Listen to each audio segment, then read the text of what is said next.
Hey guys, তো আজকে যাচ্ছি একটা সামান স্পেশালের সাথে দেখা করতে। First time. তো ভাবলাম তোমাদেরকেও নিয়ে যাই, কিন্তু তার আগে যে একটু রেডি হয়ে নিতে হবে। So let's go. হোল্ড, তোমরা আবার মেকআপ শুনে বেশি কিছু এক্সপেক্ট করো না। আমার কাছে তিনটে চারটে জিনিস এই আছে: শেডটা এটার সাথে সানস্ক্রিন, লাগছে ব্লাশ না অ্যান্ড ঠিক, বাট লিপস্টিক। ঠিক আছে, ইটস ওকে। তো লাস্টে এটা লাগিয়ে নেবো হচ্ছে এই ব্লাশটা। এখানে আমার মেকআপের এপিসোড তো শেষ হয়েছে, চলো এবার বেরোনো যাক। কিন্তু আজকে দিল্লি থেকে নয়ডা পৌঁছাতে পৌঁছাতে অবস্থা খারাপ। আজকে এত গরম ছিল কি বলবো। কিন্তু ওখানে পৌঁছে জিও রানীর সাথে দেখা করে সব থাকান মানে সব টায়ার্ডনেস যেন চলে গেল। ইয়েস, আজকের ব্লগে সামান স্পেশাল তো ইনিই ছিলেন। ওখানে পৌঁছে ঠান্ডা ঠান্ডা রসনা খেয়ে বসে পড়লাম লাঞ্চ করতে। মাংসের ঝোল ছিল, মাটনের ঝোল মানে, আর রাইস। কিন্তু আমার যে জিও ছাড়া একদমই মন টিকছিল না।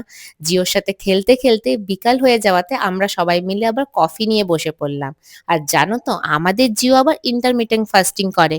বিকাল 7টার মধ্যে খেয়ে আবার হাঁটতেও যায়। আর আমাদের ডিনারে আজকে ছিল, বাইরে থেকে কিনে আনলাম মোমোজ অ্যান্ড তার সাথে রোলস। That's it. ভিডিওটা যদি পছন্দ হয় লাইক শেয়ার সাবস্ক্রাইব করে দিও।